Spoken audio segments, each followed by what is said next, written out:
Slides or what? Do you have slides or what today?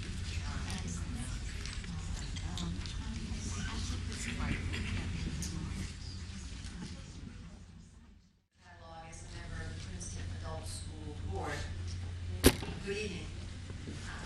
Welcome again to the Anna B. Shepherd Lecture Series, to this, the fifth in our lecture series this year on sex, gender, and social change. It's my pleasure to introduce this evening's speaker, Professor Lynn S. Chancer. This is not Professor Chancer's first appearance on the Princeton campus. She is a returning alumna. Professor Chancer was an undergraduate here before going on for doctoral work in sociology at the Graduate Center of the City University of New York. Professor Chancer has held faculty appointments at Yale University, where she taught criminology, social problems, at Barnard College in Columbia, where she also chaired the department, and now at Fordham University, where she directs the graduate PhD program in sociology. For those of you who don't know, Fordham is in the Bronx, opposite the world-famous zoo and the most beautiful botanical gardens in this part of the world. Professor Chancer's fields of expertise include contemporary sociological theory, criminology, sociology of law, feminist theory. She is the editor of the scholarly journal Theoretical Criminology and the author of bushels of articles on such varied topics as domestic violence, the mass psychology of punishment, my favorite, normalized masculinity, prostitution and feminist theory, and so on and so on. Professor Chancer's books include Sadomasochism in Everyday Life, The Dynamics of Power and Powerlessness. This was published by Rutgers University Press, that wonderful title again, Sadomasochism in Everyday Life. She is also the author of Reconcilable Differences, Beauty, Pornography, and the Future of Feminism. This published by the University of California Press. Reconcilable Differences, Beauty, Pornography, and the Future of Feminism. And Professor Chancer has a new book about to come out on high-profile crimes when legal cases become social causes. This book is in production as we speak at the University of Chicago Press, and it will be available this spring. Tonight, Professor Chancer will be giving us a select preview of this new book. Her talk is Provoking Assaults, Gender and Racial Divisions in High-Profile Crimes. Please join me in welcoming Professor Lynn S. Chancer.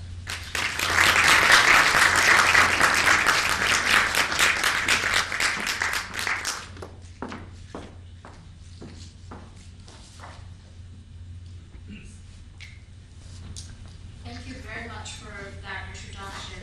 I was saying to Connie that I have taught in large lecture halls and not used microphones, but I'm using, can everyone hear me?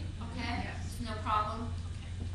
Okay. Indeed, this is very evocative. I'm very happy to be back in Princeton. I haven't been here for many years, and I was quite involved years ago with actually starting the Women's Center, or not starting, though, starting a group in the Women's Center here, so I have all kinds of memories of actually issues of gender and race and social movement activity when I was also an undergraduate. But let me tell you about this third book that I am indeed going to provide an overview about. I'm going to start with telling you a little bit about how I became involved with the book, what its thesis is, what I did, what its arguments are, and then work my way toward the end of this talk to the book's larger implications, because indeed it is a book about high-profile crime cases of a certain kind, which I will explain, kind that I call provoking assault, However, my intention in the book is to very much use high-profile crime cases as a way of making a larger cultural critique of certain dynamics in American society, which I will try to end at the point where I've raised some questions about the larger implications of the work to go into discussion. So how did I get interested in the subject of high-profile crime cases? And this book's topic, which is one that the book is of my 3 books. This is the one I've worked on actually the longest. And it was back in 1983, 1984, I was traveling in Massachusetts when there had been a highly profiled rape case in New Bedford, Massachusetts. I don't know if that rings a bell to anyone. And this involved a woman who had been raped on a pool table with a crowd of people, a crowd of men, actually. The one woman in the bar had left, who were shouting, do it, as the rape occurred, and no one called the police. But what interested me about the case, it happened in 1983. In 1984, I was traveling in Massachusetts, and the verdict in the trial, the verdict was announced, and 4 out of 6 defendants were found guilty, and 2 were acquitted. And there was what I saw on TV, and I happened to be traveling in Massachusetts, is that there were a very large demonstration, about 17,000 people, demonstrating against the verdicts, against the guilty verdicts, and the men who had been acquitted were given a hero's welcome. And my conundrum, I was very interested in how did that come to pass? In a case that seemed so extraordinarily obvious in terms of that a rape occurred. It wasn't these situations of so-called date rape when it's not easy to establish guilt. And I just became sort of fascinated in the dynamics that would lead to that particular outcome. The case I just described, the New Bedford rape case, actually became the basis of a popular film, The Accused, which some of you may have seen with Jodie Foster. And the film, The Accused, talked about the feminist aspect of that case, the gender aspect, the fact that this shocking rape had occurred, the dynamics that occurred where a victim was blamed for her own victimization. But what that film did not discuss at all was that in the actual New Bedford case, there was a division that I learned when I started to do research into how that verdict was possible. That there was a division in the town between some women who came from Boston immediately to demonstrate about rape not being a spectator sport, and local New Bedford residents who were Portuguese, who were from the Azores, and who were finding that the media coverage of the case referred very quickly to the Portuguese rapists. And the town had a history of ethnic discrimination against the Portuguese, and people felt that the media attention to that crime was bringing their vulnerabilities into obvious display. And there was a huge anti-media sentiment also. So the case the actual case, unlike in the film The Accused, involved 2 social discriminations, gender prejudice, gender biases, and a retouched upon a history of ethnic prejudice that came into conflict with one another. And that, combined with media coverage, I think led to, or had something to do with, the complexities of that outcome. It doesn't justify the outcome, but I think it helped sociologically to explain it. So that's what interested me in the book. I then went on to become interested in high-profile crimes that are, as I'll explain, of the kind that become politicized, as that case did, that become symbolic of a variety of issues. And I studied 7 cases in some detail.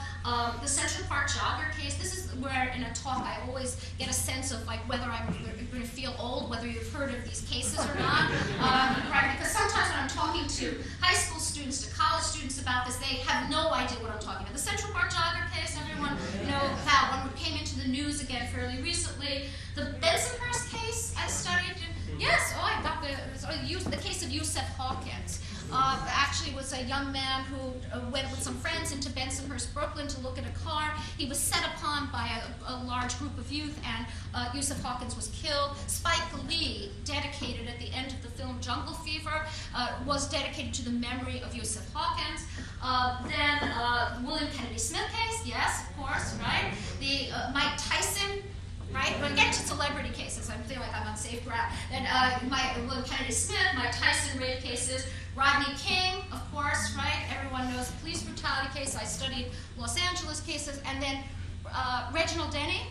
Everyone know Reginald Denny? That name, Reginald Denny, when the Rodney King verdict was announced, right, and the Los Angeles riots occurred in April 1992, he was a white truck driver who was set upon by a group of African-American youth, as a matter of fact, and that was the sociology of the case, and that became a high-profile crime. And then, finally, the O.J. Simpson case. So those were 7 cases that I studied in a 10-year period. What I did in those, with regard to those cases, is I conducted a total of 200 interviews, about, not exactly 200, I start to lose track after a while. I used to say to my students that this book was never going to be completed because a new case would come into the news, right? Whether it be, say, a Martha Stewart case, there'd be some new case that would come up, and I would think, oh, I should add that case. But I did do at least 200 interviews of 3 groups of people. I did a good number of journalists who were involved with the cases, reporters, editors. I did a huge number of people on each case who were involved with the law. So I interviewed most of the lawyers in the cases that we've talked to on both sides of the case, a number of judges, a number of jurors in a few of the cases, and in some of the cases, actually all the jurors. And then I did a 3rd group of people who I called were public reactors. So it could be people like yourselves, actually, who I would talk to in high schools, in cafes, in various public forums, focus groups, as well as individual interviews. I talked to social movement activists who were on both coasts, mostly in New York and Los Angeles, but I also did interviews in Indianapolis and in Palm Beach, Florida, West Palm Beach and Palm Beach for the William Kennedy Smith case.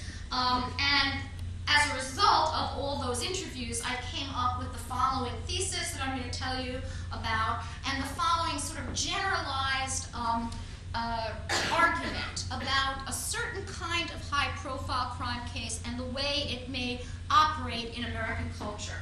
So the thesis that I came up with after doing these 200 interviews and investigating these cases was the following.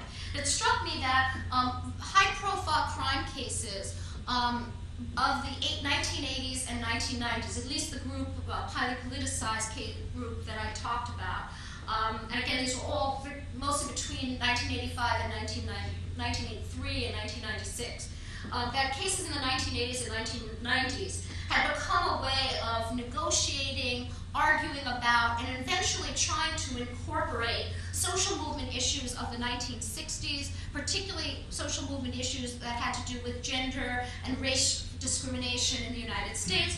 Class was involved too, but to some extent class was often backgrounded in these particular cases.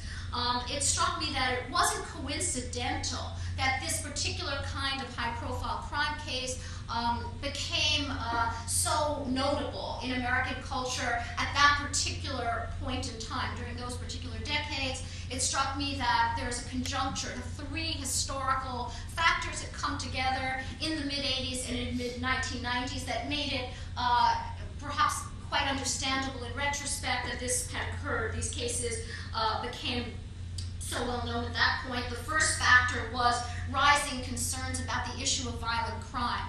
Some of you may be aware that if you look at public opinion polls these days, crime has actually fallen on the list of issues that are concerning Americans. But from around the mid-1980s onward, violent crime, urban crime, was very, very high up on the Omnibus Crime Bill, right, that eventually came to pass under the Clinton administration, had something to do with this rising, I think, concern about crime. The Central Park Jogger case became a symbol of urban violence. So one factor was rising public concerns about crime at that period. A second factor is that by the 80s and 90s, social movements that had been on the offense from the 1960s onward, movements about gender and about race and about class, by the 80s and 90s had moved into, I think, a relatively more defensive position. Susan Faludi's Backlash, right, sold 3 million copies, or at least, I don't know if it was 3 million, it was a huge bestseller at that time, and I think was reflecting this kind of back and forth sense that feminism had had a huge impact, but there was now a social reaction. Steven Steinberg wrote a book called Turning Back about race and whether reactions were setting in to the gains made by movements against racial discrimination. So you had rising concerns about crime, a defensive position of 1960s social movement issues, and a third factor that occurred at that time was a huge burgeoning of news competition, that media was changing in character during that period. You had more and more competition, not only within a given media. At the time that I was studying New York City cases in the late 1980s, there were 4 competing newspapers in New York, but it was also the moment when all of a sudden court TV was coming into play, that you were starting to have the whole internet phenomenon. And as that intra and inter media competition, competitiveness was emerging, I think what also started to happen during that period is that the line between news, crime stories, and entertainment, right, the spectacular, the character of crime stories, of high-profile crimes, was starting to take off, and I think sort of came to, culminated, at least for a period, in the O.J. Simpson case, with the kind of spectacular character of it. So again, you have those 3 factors coming together, this rising concern about crime, you had the defensive social movement position, and the greater competitiveness of media all coming together to create, I think, a particular high-profile crime phenomenon, which I called in the book, it was actually originally going to be called Provoking Assault, but my publisher thought that it would reach more general audiences like yourselves if it was called high-profile crimes. But the book is really about a certain kind of crime case that I'm calling provoking assaults. And I use the term provoking assaults because it's meant to have several meanings simultaneously. It provoked reactions from people. They were provocative in the sense of debates occurring, as I'll tell you, about social responsibility. So I coined that notion of provoking assaults because it seems that it helps to define the particular kind of high-profile crime case that I'm about to define for you. So let me go through 4 defining features of what I'm calling provoking assaults that differentiate that genre of crime case from the larger subset of all high-profile crime cases. And it's interesting, maybe a discussion, to talk about which crime cases fit there and which do not. And the 4 characteristics, and the way I'm defining them, that also gets us into my argument about high-profile crime cases, is that, one, the cases immediately bring about participation from 3 groups of people. I mentioned the 3 groups there. Obviously, the media are instantly involved. The legal system becomes involved, and a group of people who are social movement participants become involved. But they become involved because the first characteristic of provoking assaults is that they become symbolic of a larger social issue. So over the years when I've been studying high-profile crimes, if people ask me, do I think that a given case is going to mushroom? I think if it does not hit, if it doesn't resonate with some social issue, whether it be police brutality, whether it be racial bias, whether it be class, right? The Martha Stewart case perhaps was starting to become symbolic of, do the rich get away with every particular crime? If a crime doesn't do that, I would argue that it hasn't become quite as resonant to Americans. I did a quantitative study of the period 1985 to 1995 and found that indeed the case that got the most attention, anyone, was Simpson during that period. I mean, just pure numbers of articles. The top one was Simpson. Anyone guess the second one? It was Rodney King. Rodney King. And actually, Simpson got more. I didn't include terrorists, the World Trade Center bombings, which interestingly becomes very interesting in present context. But that didn't get as much coverage as the O.J. Simpson case. Rodney King was number 2. And most of the cases I'm talking about were in the top 20 in national coverage, and in their localities, they were certainly in the top 2 or 3. So they become symbolic of the first characteristic of a larger social problem. But as they do so, they engage these three groups of participants, any high-profile crime is going to certainly have the media involved. If it may get a small amount of attention, it's going to have the legal system involved. But what happened in each and every of the case that I studied is that also some social group starts to get involved and says, I'm going to have a Defend O.J. Simpson group. There's going to be a case, Women's Action Collective in Los Angeles became involved with the Simpson case, the WAC. There's social movement groups that start to take up the symbolic levels of each of those cases. Okay, so that's the first characteristic. The second characteristic, which is the one that most interests me, actually, and I think is quite interesting in terms of developing an argument about how these cases operate in American culture, American society, is that the second characteristic of the cases is that they tend to collide, legal cases and social causes. And I mean, that's sort of the crux of the argument that I'm going to be making. I warned you, I'm sort of inveterate, glad I have this blackboard user, that legal cases become equal to social causes. There's in the second characteristic of provoking assaults, that this occurs, and as this happens, something occurs that what I call partialization. It's a term that I developed in the book. So let me explain what I mean by legal cases become collided with social causes. Because the cases have become symbolic, and that explains what leads them to mushroom. A second characteristic is that you have this interesting loss of a separation between what's an individual legal case and what is a larger social cause. And what I'm arguing is that you attempt in high-profile crime cases of the 80s and 90s, there was an attempt to solve the social problems of which they became symbolic through an individual legal case. But an individual legal case is not the same as a larger social cause. It may become evocative of it, but the legal case can only solve that one instance, right? And the legal case may or may not be satisfying from the point of view of a social movement perspective. It may be that if you're arguing about a police brutality case, right, that this may be that a particular police officer, for example, may or may not have purposely shot someone, right? It may be that someone, come back to provide more examples of this. It may be that a given person who's accused of rape may have done something, or he may not have. So there's the legal case is at the level of an individual instance, and the social cause is usually something that has very complex origins. And yet, when you start arguing a social cause through a legal case, you're going to do it through a one side versus another format, right? You're going to have a two-sided format. You're going to have a format where one side is going to win and the other side is going to lose, because you have to have a verdict that's going to say this side is vindicated symbolically and that side is not. So what I mean by the term partialization is that there's a splitting process that occurs.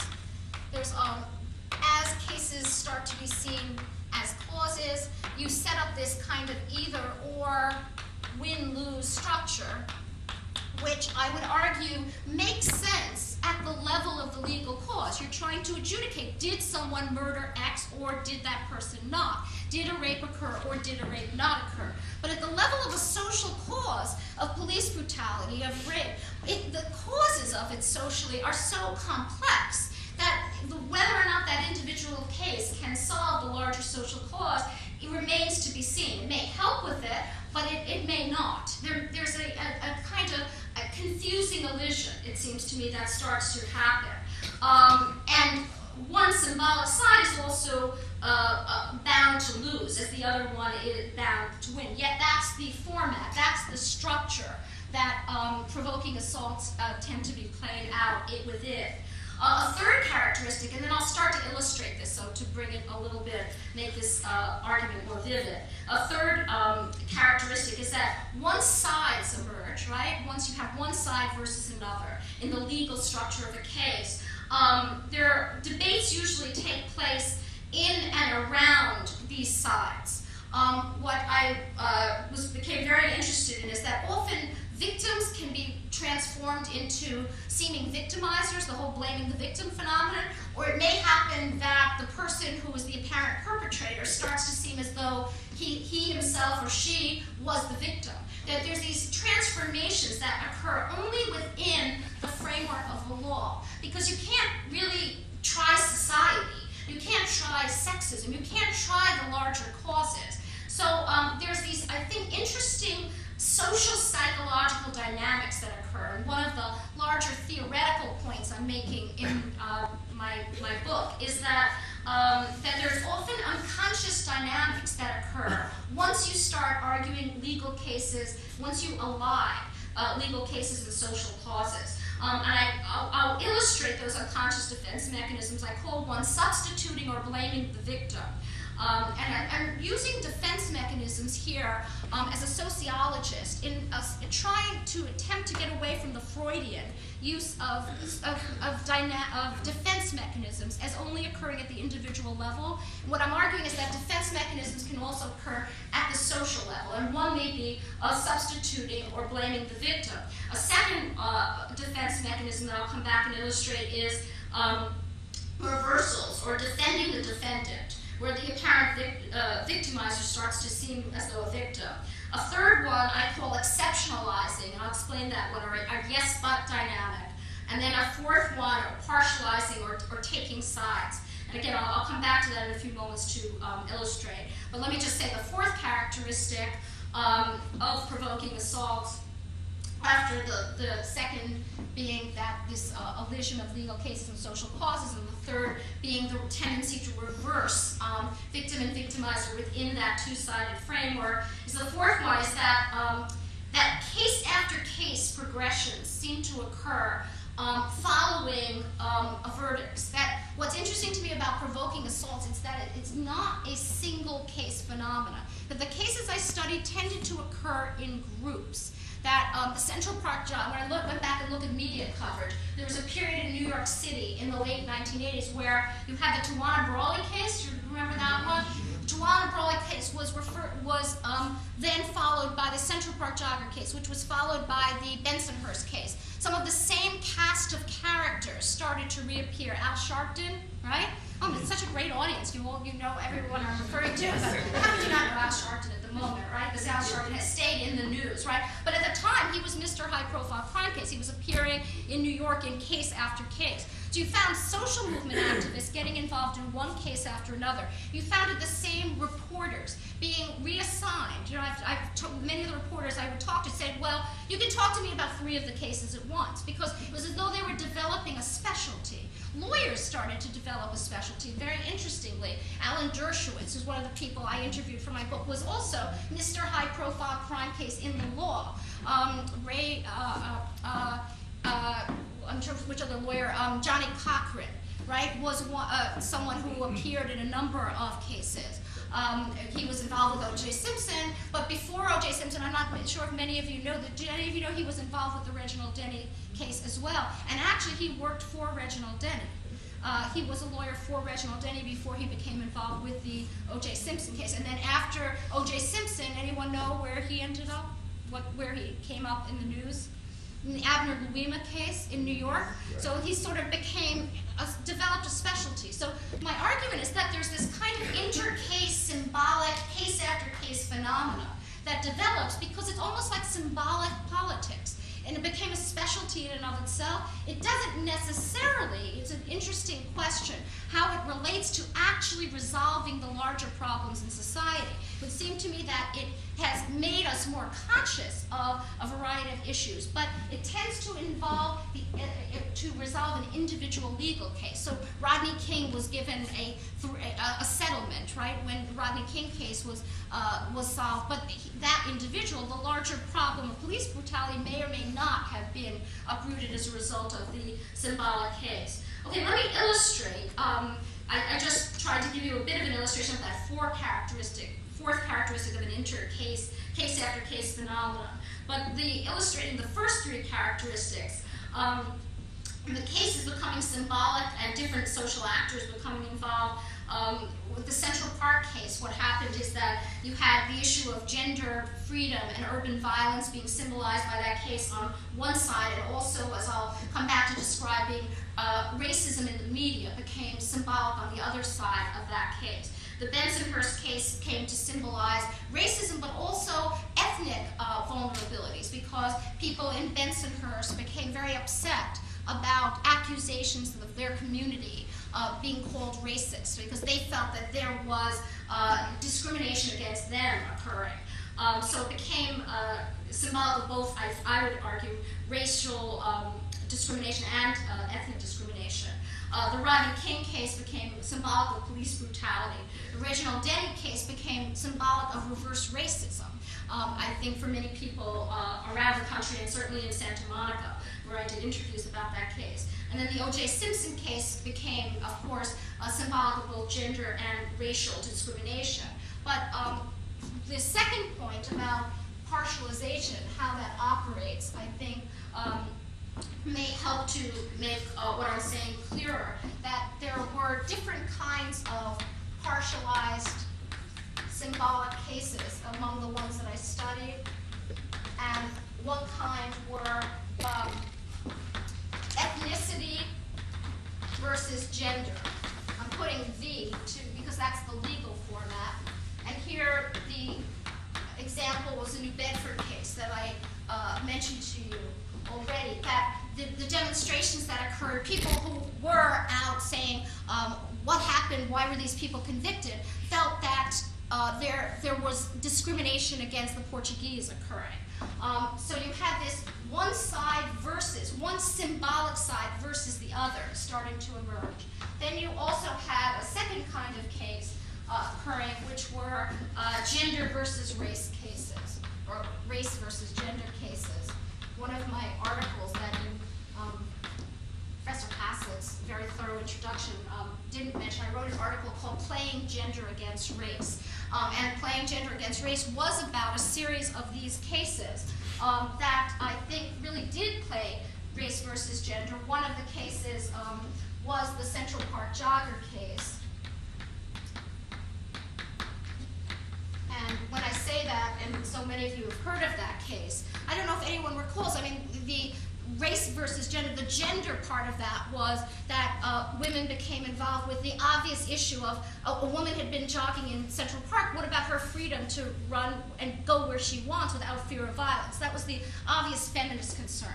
But when media coverage immediately in New York City at that time started using Wolfpack language, I don't know if you recall that. Does anyone remember that? It was this whole controversy about the character of media coverage, because immediately there was Wolfpack analogies being used. The young men who were arrested were being referred to in media accounts, and I've talked to reporters who say when they look back on that, they sort of regret the character of their original coverage, because they were not only using Wolfpack language, they were referring to the young men who had been initially arrested as guilty. Does anyone recall Donald Trump took out this, it took, I think, $85,000 worth of ads. He took a full page ad in the New York Times calling for the death penalty of the young men involved, and he did that on May 6, 1989. The crime had occurred on April 21st, 1989. So there was, right away, before it was even clear, right, you're supposedly innocent until proven guilty, there was all this media coverage. So you had feminist concerns on one side, and you had a number of people, Al Sharpton was involved with that case among other people, who were demonstrating about racism in the media, that there was comparisons were being made to the Scottsboro case, right, the famous Scottsboro case of the 1930s, that the feminist in me immediately takes objection to that, because in the Scottsboro case, it never was proved, right, that a rape had actually occurred. Central Park jogger case, it was obvious that a brutal rape had occurred, but then there's the comparison, was it these particular young men? And anyone know why the Central Park jogger case was in the news again recently? What the outcome was? DNA evidence. Well, it wasn't just DNA evidence. It was someone came forward, right? Someone who was in an upstate New York prison named Matthias Reyes. came forward years later and said, you know what, I did that. And he said, and he was a serial rapist, and he said, I did it alone. That it wasn't even a gang rape, which is what all the publicity of that had assumed. And why Matthias Reyes was believed is that DNA evidence came in and showed that indeed it did match Matthias Reyes. What was fascinating to me writing about the Central Park Jogger case, and again, I don't know how much you remember about it, in the Central Park Jogger case, there were confessions from the youth right away, like immediate confessions, which is what led to a lot of the media coverage, the Donald Trump ad, etc. But the immediate confessions, they were very young, and it was not clear whether the young men really had known what they were doing. What always struck me as interestingly odd and striking about the Central Park Jogger case was that there was no forensic confirmation. Do you remember that, anyone? There was virtually no forensic confirmation, which, given the nature, the brutal, awful nature of the crime, it seems odd, doesn't it, that you would have no forensic confirmation that linked the crime to any of the young men who were indeed being charged. So what's interesting about that as a gender versus race case and how partialization worked, which I'll come back to, is that it would seem to me that the whole framework of the book that I was writing, that there was an eagerness at that moment because of the symbolic characters to find who did it. And so when the legal case is becoming allied with the social cause, it may be hard to distinguish what's really true about the legal case from this social outrage that, at the symbolic level, of this awful act that had occurred. So I think raises issues about that. But that was certainly a race versus gender case. The other race versus gender cases that I looked at, among the cases I was interested in, was the Mike Tyson case. Was one that also, I went to Indianapolis and did interviews, and there also you had a feminist issue for sure, right, in that case, but people in Indianapolis also were raising concerns about whether there was racism in the criminal justice system. So you had this division of race versus gender in the Mike Tyson case, and then for sure you had that in the O.J. Simpson case. And what I was going to put on the board to sort of show this partialization of the playing of gender versus race as a pattern I noticed is that I didn't study, you all know Clarence Thomas, the Clarence Thomas case. Clarence Thomas may become the new Chief Justice for all we know in the present administration, but that's for later, we'll get back to that issue. But the playing gender versus race, what was interesting to me is that over the course of the cases I studied, you had, if you put a symbolic issue and most, let's say, highly profiled symbolic representative of that issue,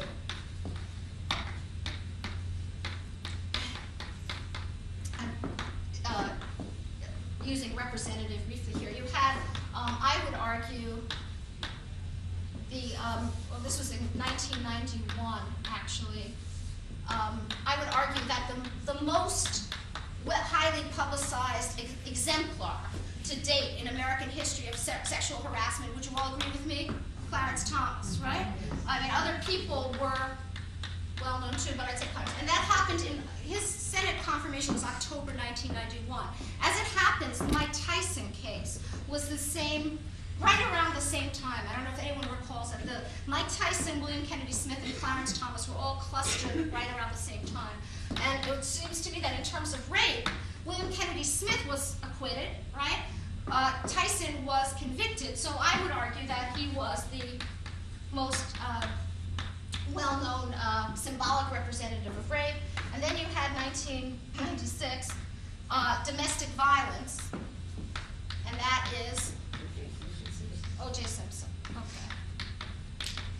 And what I'm just pointing out, not so clearly, I'm sorry about the blackboard, I hope it's easy enough to see it, is that there was this Thomas Tyson Simpson pattern where the most famous exemplar of feminist issues, right, during that period of time, were all black men, right? And on the other hand, right, these were all feminist issues. So I think intended to reinforce a playing of gender versus race, which is someone who's been involved with feminist issues for most of my adult life. There's been this kind of sense, often criticism of feminism as white feminism. And this pattern, it seems to me, reinforced a sense of gender versus race being played out through these cases, and a sense of divisiveness, right? Divisiveness, which is a byproduct of what I'm calling partialization, that I think came to a head or culminated with the O.J. Simpson verdict. And I was going to ask many of you, do you remember where you were the day of the O.J. Simpson verdict? No? Some of you forgot? Many of you remember. Because I remember where I was. And where I was it was midday. I was teaching at Barnard, Columbia. I taught a class on gender, race, and class. It was my big populated course. It had like 150 students. I was about to go into that class to teach it. And I was at the Barnard Student Center, and the verdict was announced. And this scene that was often shown in the media of some people crying and some people saying yay, right, and the racial divide, that was what seemed to happen, at least for some people in the student center, right before I went to teach gender, race, and class. And when I went in to teach my course on that, indeed, my students had a very divisive reaction to it.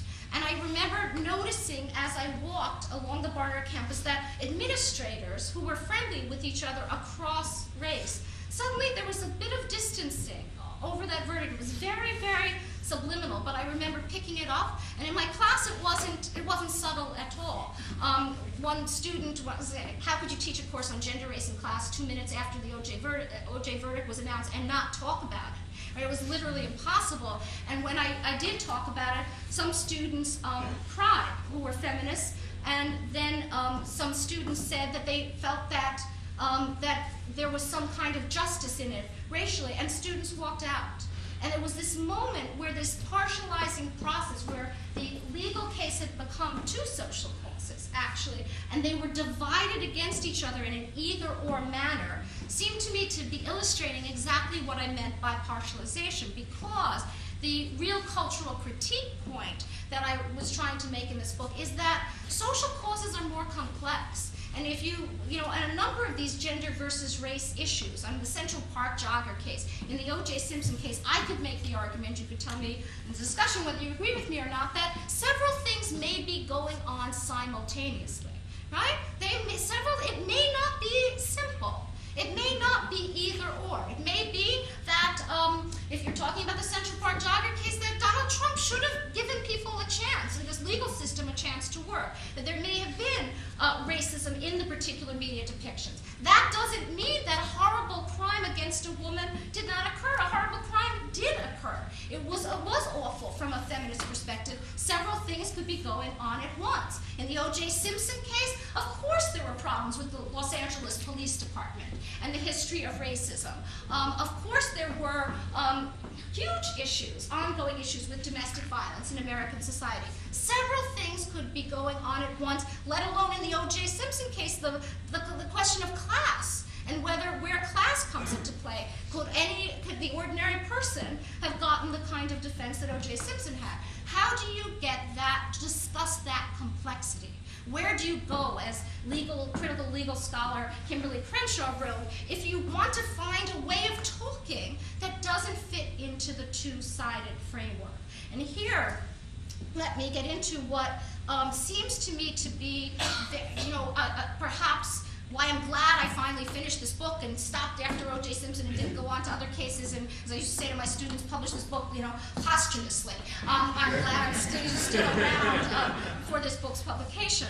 But why I think it's interesting is that, why it was significant for me, this book, is that as someone who had taught feminist theory for many years, that we're very aware of the depth of mind-body dualisms, yin and yang, in Western civilization, how deeply embedded that is. But where high-profile crime cases became symbolic for me culturally of more than just themselves, right? Pointed to larger, interesting aspects of the culture as a whole, is that it seems that there were several overlapping propensities, cultural propensities, that reinforce this kind of either or, win-lose, one side versus another framework of cultural debate that is symbolized and includes but is not limited to high-profile crime cases. One of those places is the media, because indeed, if you still go, I was amazed in doing so many interviews with journalists and knowing philosophically that objective journalism has been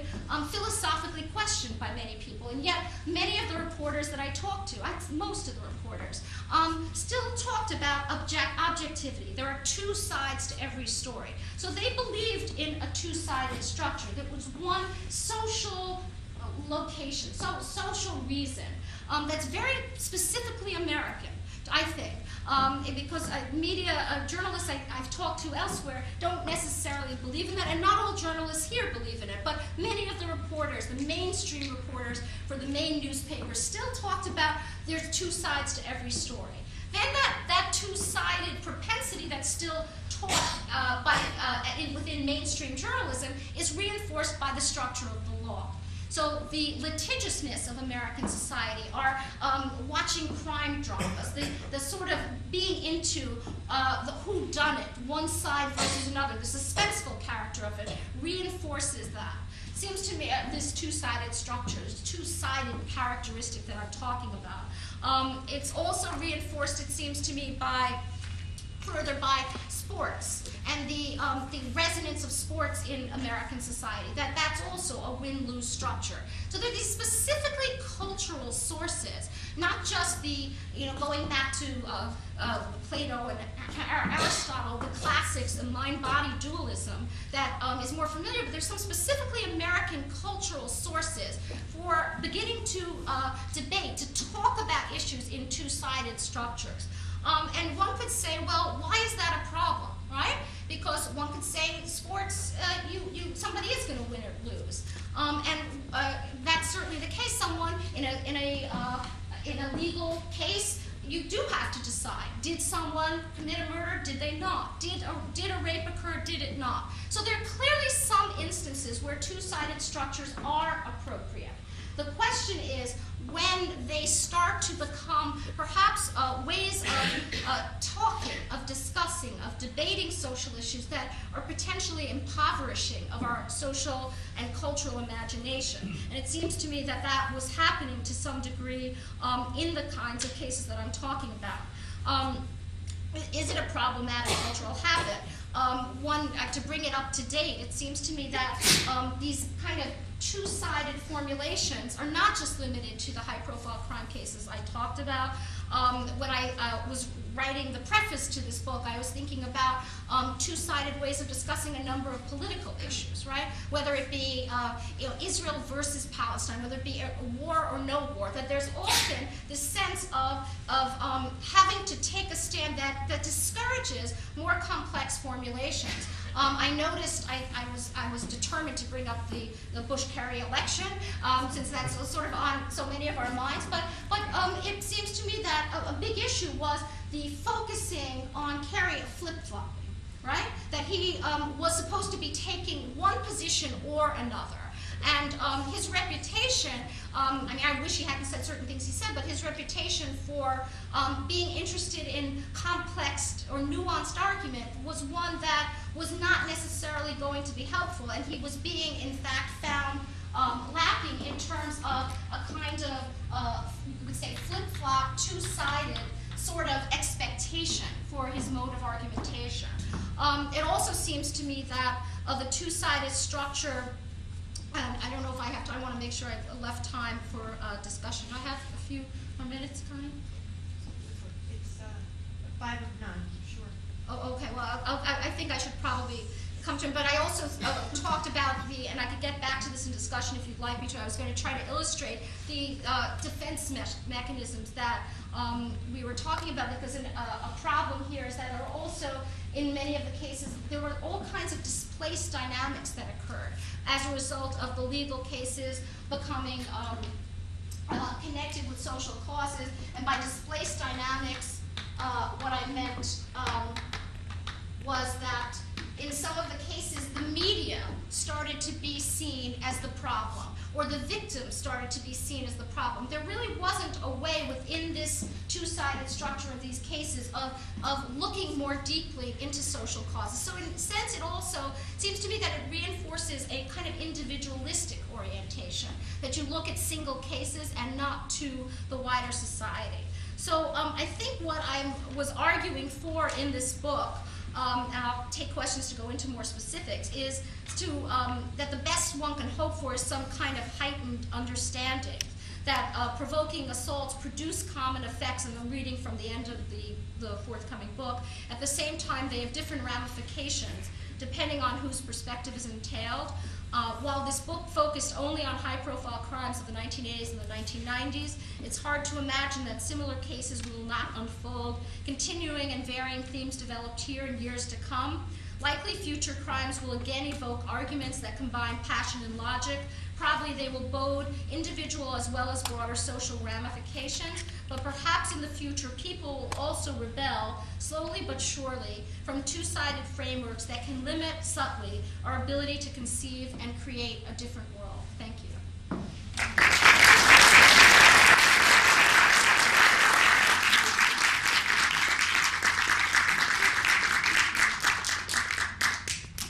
I wanted to try to end to leave time for questions, because I could have gone on. I can go on for a long time. So, yeah, please. Historically, there's a lot of high-profile cases, not necessarily litigation, which involve actions by whites, lynching or whatever, against black men for alleged infractions against white women. Yeah. Do you see any, given the number of cases in a relatively short period of time that were high-profile, that involve essentially charges of actions by black men against white women? Do you see any relationship between that? Between the earlier cases and the later cases? Well, or the reaction essentially to the... Yeah. Well, you know, what's interesting is I did look back over decades of American history, and what I found striking is that there have been cases that are similar to the cases I talked about. So I mentioned the Scottsboro case, for example, which was the most highly profile crime case of the provoking assault variety, if you will, of the 1930s. It went on in the news for about 7 years, and it was similar in the sense that social movements became involved, various lawyers became involved. It was a cause célèbre. There was also in the 1950s the Emmett Till case, which you probably know. But what interested me and what's different is that there weren't case after case in the way that occurred in the 1980s and 1990s. It didn't seem to be that these cases had become almost a virtual enacting out of social movement issues to quite the same degree. There were in the 1960s, but I just read, and then you follow up in a second. In the 1960s, you had lots of cases, one after another, the Chicago set, right? You had a variety of cases that were highly profiled and politicized, but they were very different in these cases in that they were cases where the state was the one that was being taken up as, they were overtly politicized, rather than the cases that in the 80s and 90s, they're legal cases that become indirectly politicized. So it seems that the 60s and the 80s had legal cases becoming politicized in a way that's a bit different than what I noticed in the 30s or 50s. And also what I've noticed, I've talked to a number of Europeans about whether this is an American phenomenon, and they seem to think so. They've had some cases, but not quite the same way as we have in the United States. I think maybe because of media dynamics, that the media involvement from the mid-80s onward, I think, is key. Did you have a follow-up? Yeah, there's a follow-up. I mean, there's also some room for coincidence here in the sense that Mike Tyson, O.J. Simpson, and Clarence Thomas are extraordinarily high-profile individuals who found themselves in the middle of these kinds of issues. I don't know that it's that often that individuals of that high profile end up in the middle of well, the question, there's several ways of answering. The celebrity factors. I mean, some people might say, well, celebrity is, a huge factor with regard to this. And one of an interesting aspect of the book for me was that the O.J. Simpson case was called called by the media, dubbed by the media, the trial of the century. That it was unique, it was sui generis. And I couldn't go into everything in this talk, but I have this chapter on the media where I talk about what I call journalistic individualism, that reporters were very, very eager often to say that they covered particular cases because that case just happened. That case was celebrity. There were all these individual circumstantial reasons, and yet when you start to put the cases together in patterns, right? What I started arguing, I made an argument in the media chapter of this book about something called journalistic precedent. That lawyers have precedent, right? They acknowledge their precedent. But the media tends not to notice that once a media case has been put in the news, there's a tendency to follow up on other cases of that sort. And when you look at the case-by-case high-profile crime progressions, I was beginning to trace links from journalists that it wasn't accidental which case came after which. There's often a continuity and variety from one case to another. So I'll give you an example of what I mean that's not accidental. The Central Park jogger case, right, was about a group of minority defendants and a white woman. The media was very, very roundly criticized right after the Central Park case for the way it covered that case. The next three most highly publicized cases in the New York metropolitan area, crime cases, were all cases with groups of white defendants. And the next one in particular, so I can sort of prove that there was some internal connection in a moment. The next case, a case that became very high profile in the New York Times right after Central Park Jogger, was the Glen Ridge case. You know that case? Yeah. Oh, you guys are great. You don't make me feel old at all. It's so great. It's terrific. But the Glen Ridge case was the case of this retarded young woman who was attacked by a group of high school boys and the two heads of the high school football team. Well, what's interesting about that case, that rape occurred of that young retarded woman in March of 1989. The Central Park jogger case occurred in April of 1989. The first news report, right, front page of the New York Times, if you look up the Glen Ridge case, is May 1989, after the Central Park jogger case. And the first paragraphs of it say, even in a well-heeled town like this, rapes can occur. And actually, I went and did interviews in the town of Glen Ridge where people were very, very defensive, because they were saying they're only coming to our town because of the Central Park jogger case. So it actually reinforced all these complex social and racial dynamics. But there's no question, if reporters were writing that story, right, with their first thing, they were trying to redress criticisms of themselves. And then it's also true there, if you remember the Abner Louima case, that was followed by the Diallo case, which was followed by the Dorismont case. There were three cases very similar to each other in the news right after another. And what I would argue is that there's a journalistic precedent, that reporters, if you believe in objective journalism, the news is just out there. It's just there. It has nothing to do with me. I'm just reporting the news. And it doesn't have everything to do with them. I don't think they're entirely to blame. But they're social actors like the rest of us. They're making decision processes like the rest of them. And there's often an unconscious or an unacknowledged dimension of their own precedent-setting activity. So I don't think it's accidental. If you went back and looked, there's a terribly long answer. So let me take some other questions. Yeah. The way an economist might approach your story might provide an alternative explanation for the phenomenon you see, especially because so many of the same people... An economist? Yeah. An economist might claim that these are in fact very smart people who learn very well, that they learn what was effective in one case. Wait, are you talking about the media? Well, whether the media or the lawyers involved or Okay.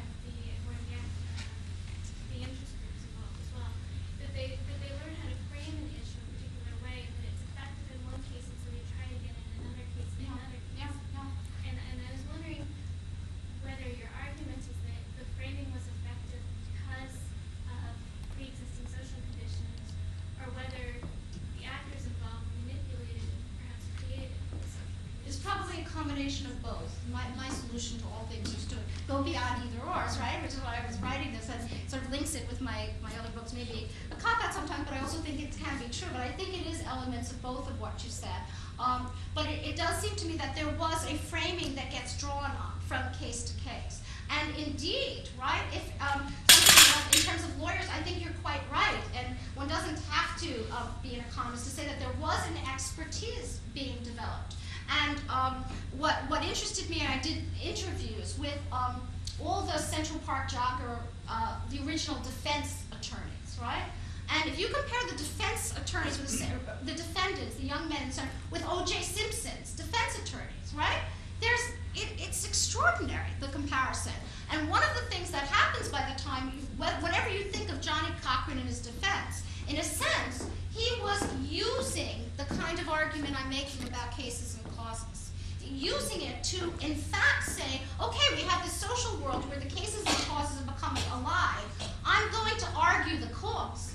So again, whether you agree, let's bracket, with playing the race card, I'm not making a judgment about it. It was probably effective because he was acknowledging the social context that, to me, the Simpson case was not sui generis, but actually was existing in a Los Angeles social context where Rodney King had just happened fairly, was still in people's memories, where Reginald Denny, still in people's memories. So the lawyers were using that effectively. Roy Black, I don't know if any of you know him, the defense attorney, was William Kennedy's defense attorney, and then he did the case for Lozano. Somebody named William Lozano was a police brutality case in Miami. He was someone who had developed a huge expertise in arguing these cases. So yes, there's definitely expertise. There's reporting expertise, and there's social movement. Al Sharpton's reputation was built, and I think cynicism put out into it pretty much permanently. I interviewed him for this book also, and he said that it's hard for him to ever get over the Tawana Brawley incident, right? Which I think so harmed his sense of credibility. But clearly, Al Sharpton was someone who was making his name on these kinds of cases. So yes, there's an aspect of using prior framing. But I think those framings aren't going to be resonant if there isn't a social context where those movements are being discussed. There isn't a desire, which is the thesis of this book, to argue about these cases. And a part I didn't get into is interviews I did with people in day-to-day life who really would enjoy talking about this. This was dinner conversation. This was conversation, it was taking social movement issues which were abstract and bringing them into everyday life through the narratives, through the stories of these high-profile cases. Other questions? Yeah. This Peterson case, which has gotten so much attention for some reason I can't imagine. Right. Any comment on that as to how it... Well, I'm glad you bring that, because the Peterson case strikes me as not being a provoking assault. And what's interesting is my husband always asks me, since I've been doing this research about, which cases. Peterson case got a good deal of publicity, but if you were doing this laborious work of quantitatively adding up it didn't get as much, nearly as much coverage as the cases I'm talking about. Now, it did generate interest, but there really wasn't, it was a kind of sensational interest, and certainly did have some, but I don't think, it never blew up in quite the same way. There wasn't kind of a symbolic piece to it. Today you got the cable TV, so then you... Oh yeah, no. Yeah, no, it was certainly being followed. And I think there's certainly a group of cases. There's some cases that don't fit into, that are high-profile cases because people of prurient interest, because there's something about the character, the particular horrific circumstances of a given crime that make people become, how could someone possibly do that, right? And its placement in terms of the rest of news. What else is going on or not going on in the news that calls attention to something at a given moment? Any other questions? Yes? Which has the more powerful pull in these two-sided equations, race or gender? Well, or do you find it comes out even one time one way, one time another? Yeah, just to see to which has had more impact. Yeah, or which issue rallies more groups of people and more, responsiveness in the Yeah. public? Well, I mean, it's interesting because it depends on the particular case. But I mean, I certainly think there's been, it's a very interesting question. In the cases that I've looked at, in terms of sheer numbers of social movement participants, probably more on the race side than on the gender side. I would say sheer numbers. But in most of the cases I looked at, including, interestingly, the Bensonhurst case, there were feminist groups who had sent someone to sit through the trial. But it's sort of I would say the answer varies a little bit on a case-by-case basis. In the Central Park case, there was quite a bit of guardian angel, attention. A number of feminist groups, National Organization of Women was involved with that case. But then the Mike Tyson case, when I went out to Indianapolis, it was a quite different setting in that a woman named Naomi Trope, who I interviewed, she said that she was like the only visible feminist who was out there at the trial.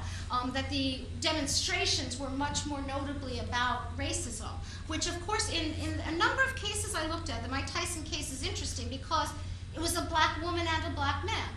So, one would argue that the racism could be said to exist, right, on either side and possibly cancel itself out.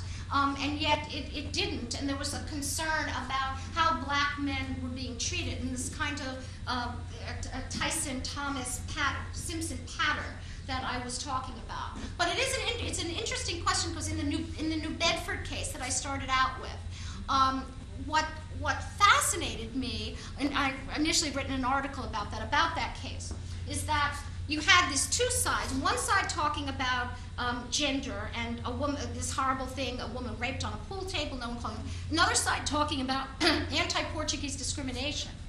And as I started to get into that case and researching, what I found out is that the woman was Portuguese.